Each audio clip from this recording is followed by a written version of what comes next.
Other news, once again, people in Jerusalem were facing the threat of Palestinian terrorism, but this time not with bombs or guns. Instead, the terrorists used knives and cars. John Jessup has that story from our CBN News Bureau in Washington. Here's John.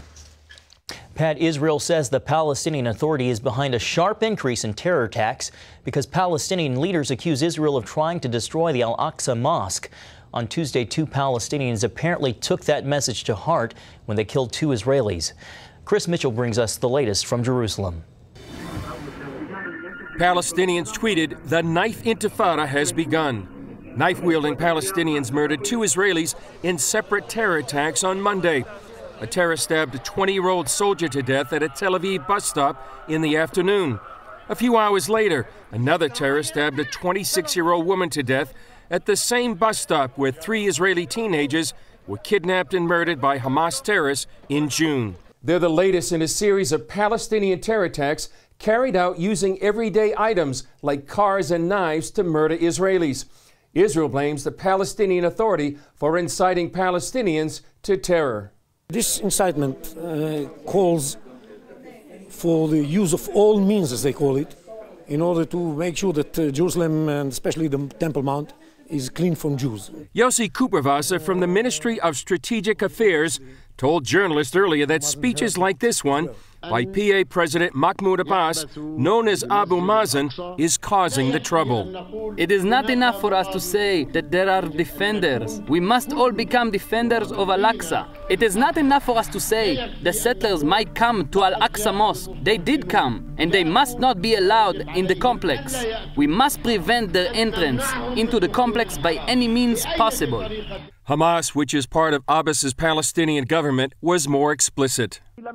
Even he who owns nothing but his faith has a kitchen in his house in which he has a knife. He must grab his knife and confront the Zionist enemy. Another one owns no weapon but does own a car. He must push down on the gas pedal in order to take revenge of the settlers who corrupted the land and defiled the al-Aqsa Mosque. I say there must be an uprising now. This was, in my mind, understood by the people on the ground as a license to do things on the ground. In response to the attacks, Israeli Prime Minister Benjamin Netanyahu said they would fight the incitement from the Palestinian Authority.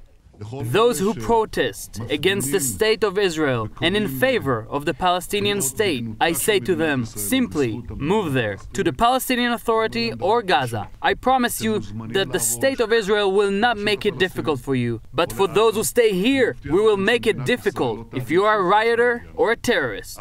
Palestinians claim al-Aqsa is in danger because a growing number of Jewish Israelis want the right to pray on the Temple Mount. It's the site of 2 Jewish temples in Bible times, but Palestinians say the temple in Jewish history here never existed. The Israeli government says they'll defer to the Muslims and maintain the status quo. That means for now only Muslims can pray on the coveted plateau. In the meantime, Israelis are dealing with the possibility of terror attacks any place, any time. Chris Mitchell, CBN News, Jerusalem. Thanks, Chris. Pat, more and more Mideast unrest. Well, just imagine, ladies and gentlemen, what it would feel like in Chicago or New York or Philadelphia or Los Angeles if everybody was carrying a knife and everybody who rode a bus or rode a subway or walked in a pedestrian mall could be the subject of a knife attack. Now, that's a terrible prospect. I mean, a terrible prospect. What would you do? Would you harm everybody, give everybody a gun, have them all with pistols? I mean, it could be an armed encampment, and there would be terror constantly. Who would want to live in a society like that? Well, you wouldn't. Well, that's what's going to happen in Israel is these people, every time an Israeli gets on a bus, the person riding next to him, if he happens to be a Palestinian, might stick a knife in his ribs. That isn't a pleasant prospect. And the thing is that the authority, the actual leadership of the Palestinians is calling on its people to stick knives into Israelis. They're asking them to do that if they haven't got a knife, take a car, drive a car into a group of unarmed civilians and kill them. Now, that isn't a pleasant prospect. Why do we dignify these people? Why do we give them aid? Why do we give them money? Something has to be done, and this Abu Mazen is supposed to be a moderate. Think what would happen if the real terrorists were in control, and it looks like Hamas probably is. So if there was ever a time to pray for the peace of Jerusalem, it's right now.